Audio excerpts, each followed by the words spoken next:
Yeah, with the weight and everything, with the configuration right now, it takes about 250, 300 most, the most distance if this full grows. Uh-huh. That was a pretty good takeoff, though, right up in the air. No problem Oh there. yeah, yeah.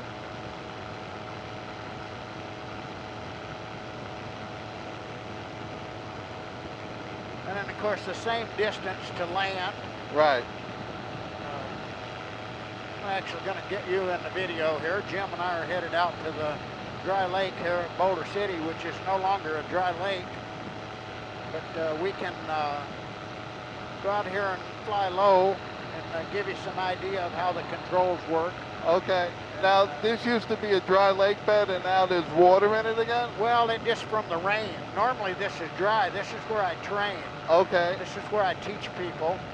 And so what I do is bring them out here and let them do a lot of landings. Right.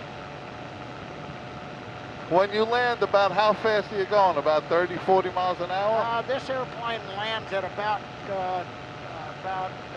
55. 55? Is normal, but when we touch down, we're doing about 45. Okay. By the time we touch down.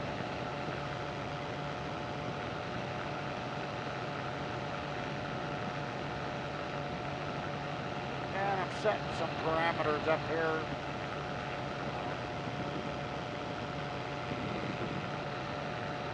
Wow, it looks beautiful up here. Oh yeah, it is nice air too. Oh yeah. Smooth air. These things pretty much, in smooth air like this, control themselves. Yeah. Because we're simply hanging under the wing. Right. Nice and smooth ride. Yeah, and of course it's very easy to turn the aircraft. It takes very little with this wing, so I'm gonna just kind of do like this and push it to the left, which shifts our weight to the right. Yeah. That makes it turn right, and then just the opposite, push it to the right, shifts our weight to the left. Very nice. And that'll make it actually turn left. Right. In turbulent air, you got to move the bar a little bit quicker in the landing configuration. You got to stay in a straight line with the line that you're landing with. Right. And but this is pretty easy to move forward and back. Of course, this speeds you up. Right. All it does, and of course we have to increase RPM in order to maintain altitude, but by pulling back, right now we're doing 70 mile an hour. Okay.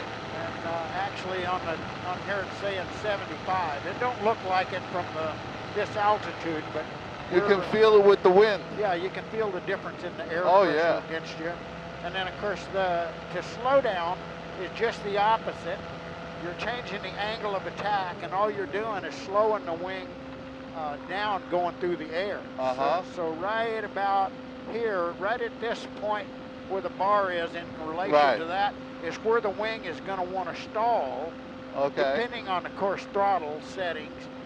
And of course, if it stalls, it just noses over and drops about 100 feet, and you recover by adding throttle and letting the bar come back, and it starts flying again. Cool. But those are the characteristics of this particular wing. Some wings are more docile than others. This is a faster wing. It'll do 90 mile an hour top end. It'll slow down to about 42 is right about where it wants to do the little breakover. If you're adding power at the same time that you're easing out and you get to 42, it won't stall at 42. You have to get it on down to a point where it's about 40 mile an hour with throttle on. As opposed to if no throttle, it'll stall at about 42 mile an hour. Oh, that's good to know. And it's just an indicator of where the angle is, the angle of attack into the relative wind. Right. By letting off the throttle, you're changing that angle of attack. You're changing that angle so that it is going up at us instead of straight on at us. Okay. But it's a pretty simple little airplane to fly. They're not that complicated.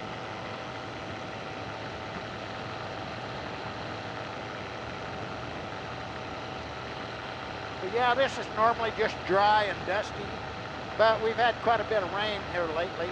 Yeah, I heard last week it's had a hell of a storm. A lot of rain came down. Oh yeah, we did. We got quite a bit. About 2.5 inches of rain.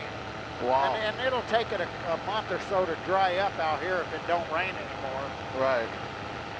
And of course we wouldn't want to land in this. No. The mud will sling up and get all over my wing. Oh yeah, we don't want that. But if you want to reach back here and